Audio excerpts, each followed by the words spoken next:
Assalamualaikum warahmatullahi wabarakatuh.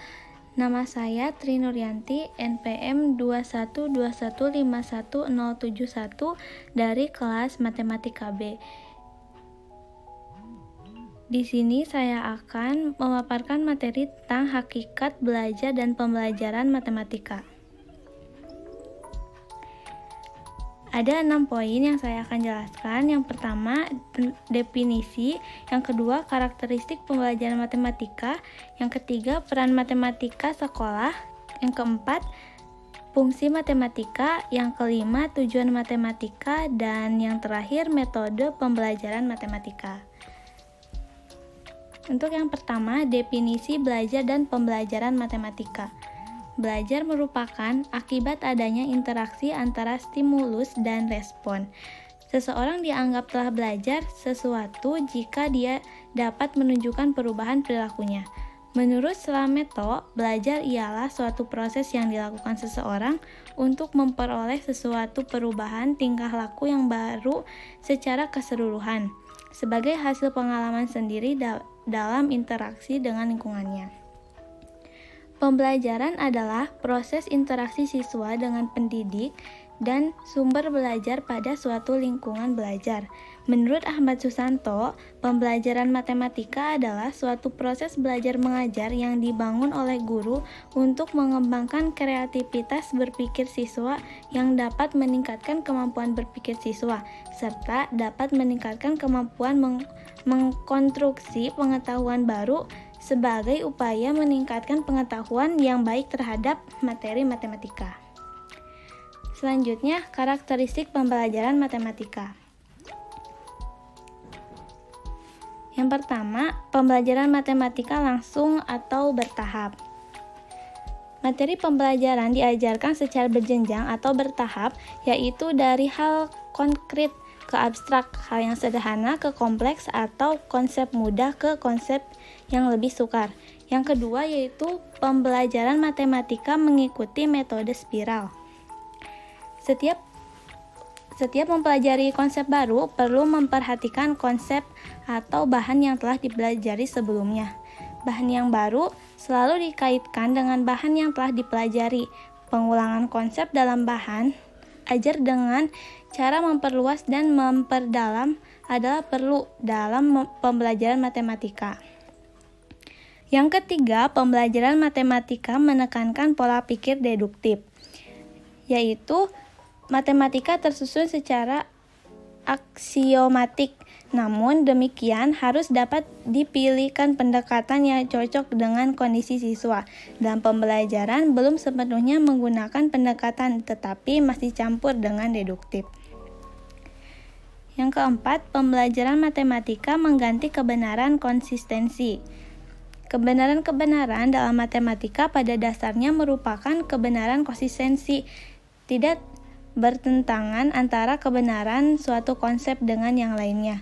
Suatu pernyataan dianggap benar bila didasarkan atas pernyataan-pernyataan yang terdahulu yang telah diterima kebenarannya. Selanjutnya, peran matematika sekolah.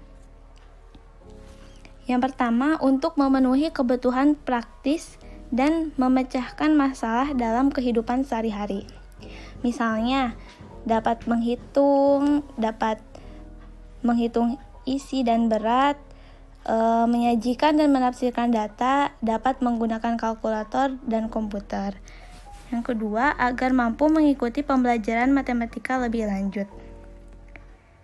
Membantu memahami bidang studi lain seperti fisika, kimia, arsitektur, farmasi, geografi, ekonomi, dan yang lainnya. Selanjutnya, fungsi matematika. Yang pertama, sebagai media atau sarana siswa dalam mencapai kompetensi.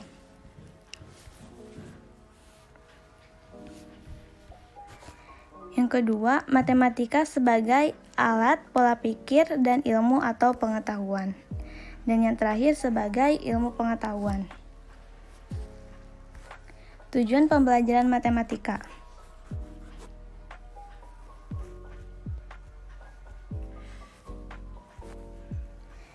Yang pertama, belajar untuk berkomunikasi.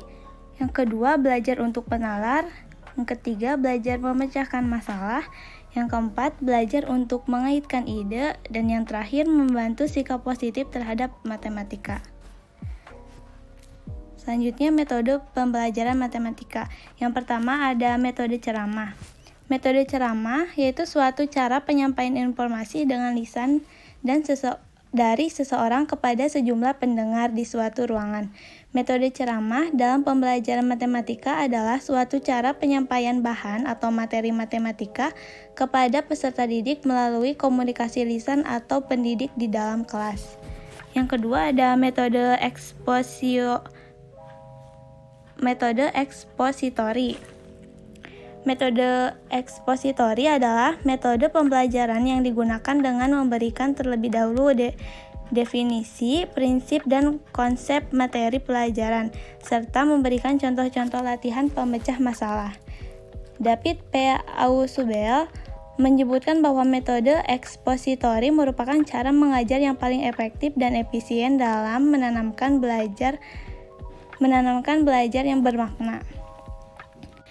Yang ketiga ada metode demonstrasi.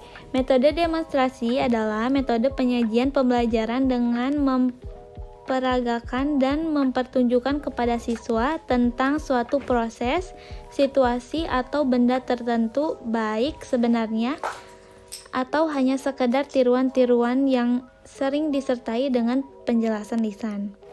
Yang keempat, metode drill dan latihan. Dalam banyak hal, kata drill dan latihan merupakan sinonim. Namun, di sini kedua kata itu akan dibedakan artinya. Metode drill mengutamakan kemampuan untuk menghafal fakta-fakta matematika, sedangkan metode latihan yaitu dapat menyelesaikan persoalan dengan cepat dengan menggunakan alat bantu. Latihan diperlukan agar siswa terampil menyelesaikan soal-soal yang pengertian dan prosedur penyelesaiannya sudah dipahami. Yang terakhir ada metode tanya jawab. Metode tanya jawab adalah cara penyajian pelajaran dalam bentuk pernyataan yang harus dijawab, terutama dari guru kepada siswa, tetapi dapat pula dari siswa kepada guru. Metode tanya jawab dalam pembelajaran matematika adalah cara pembelajaran matematika dalam bentuk pernyataan yang harus dijawab, terutama dari guru kepada siswa, tetapi dapat pula dari siswa kepada guru. Sekian dari saya. Wassalamualaikum warahmatullahi wabarakatuh.